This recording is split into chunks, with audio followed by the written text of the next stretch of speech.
This was in the mid-70s. And so what happened was, we settled there and we began to set up regular classes and covens. Before we knew it, though, new things began to come on the horizon. Both some of my friends who were witches, in fact, the guy who owned the occult bookstore in town, and also some of my spirit guides, because I was also a trance medium, or what today would call a channeler. I'd been ordained as a spiritualist minister and trained in that, began to tell us that if we really wanted to understand the deep parts of witchcraft, we need to get involved in Satanism. We need to read the Satanic Bible. And so I bought a copy and looked that over, and it was very, very interesting. I agreed with much of it, which would have astonished me just a few years earlier when I'd begun my occult studies. And see, this is how Satan does things. He gradually introduces you to ever more and more bizarre doctrines until all of a sudden you're overwhelmed. Well, I joined the Church of Satan, and soon after that, I ended up getting the 2nd degree in the Church of Satan, which is called Warlock. This is the certificate, excuse me, that you will see. This is also in a couple of my books. It's reproduced. You'll notice down at the bottom here, I even got Anton LaVey's autograph. Isn't that wonderful? Anyway, I want to just point out a couple of things here. Notice that it says, the Church of Satan having, passed before the Council of Nine, order the trapezoid. Now remember that. That's going to be significant later. Also, I should explain that I had legally changed my name because Christopher Pendragon's sin was much more numerologically powerful than William Schnoebelen. Plus, it sounded a lot more dramatic, don't you think? I was Reverend Dr. Sin. Doesn't that sound like a character on a TV show or a soap opera or something? Anyway, so that was what was happening. So we began to work in Satanism, and I learned that Anton LaVey, and this may astonish some of you, but Anton LaVey's brand of Satanism is like kid stuff.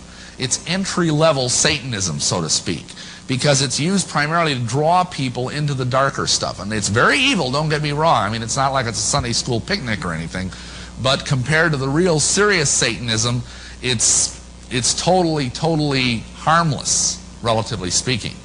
In order to get into that, though, there was something very important I had to do. I had to become a Freemason, because you can't get involved in Satanism on the hardcore level without first being a Freemason. And so I found someone. I was sponsored into the Masons, and I became a 1st, 2nd, 3rd degree Mason. I went through the York Rite. I went through the Shrine. In fact, this is my my little shrine portrait here. As you can see, by this time, I'd kind of shed some of my hippie appearance. I just shudder every time I see that thing. But this is just kind of by way of documentation that I really was involved in these things. That was my official shrine portrait, which they took as part of my initiation.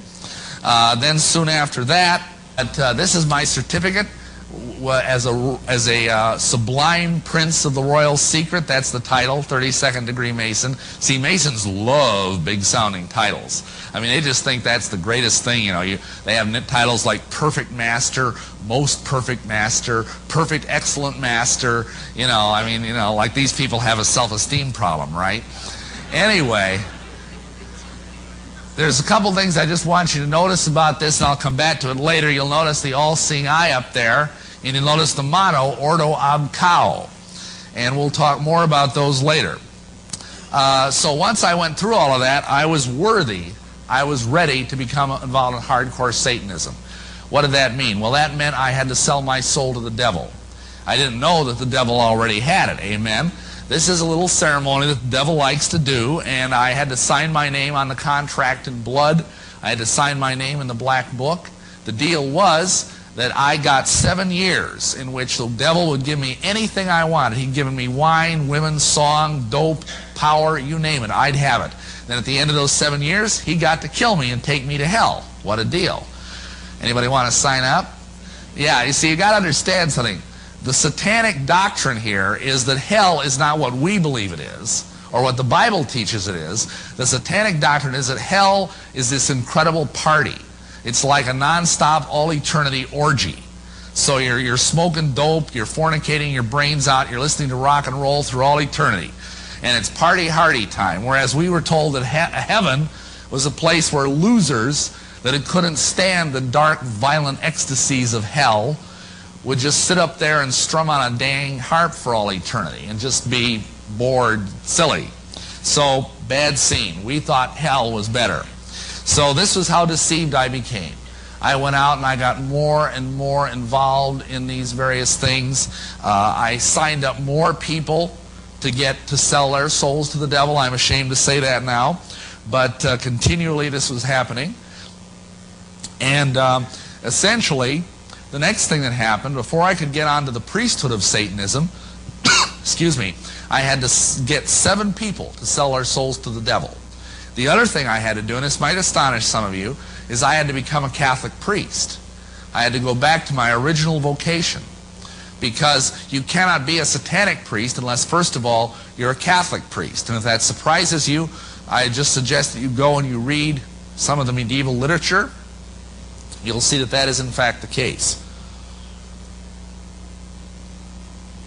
Okay, so fortunately, or maybe unfortunately, I had discovered a bishop of the old Catholic Church in the city of Milwaukee who was more than willing to ordain me as a priest in exchange for me making him a witch priest. It was sort of a quid pro quo thing, kind of like what's going on at the White House these days. But anyhow, what happened is I got consecrated a Catholic priest, and then later on I got involved with the patriarch of the Gnostic Catholic Church down in Chicago, and this is my certificate, being ordained, consecrated as a bishop in the Gnostic Catholic Church.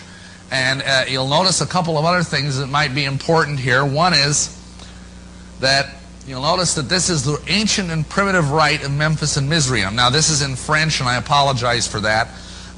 The certificate is in my book, Lucifer Dethroned, if you want to see it and try and translate it. Now the rite of Memphis and Mizraim is the rite of Masonry that a lot of Masons aren't aware even exists. And this rite has 97 degrees. And I was raised to the 90th degree within that. If you'll notice down here, it says I was given the title of Grand Master of the Order of the Temple. That's 90th degree. And at the same time, I was made the Auxiliary Bishop of Milwaukee of the Gnostic Catholic Church. So I was just all set, man. I was loaded for bear. I mean, I had all of these powerful initiations, and I understood all these powerful experiences.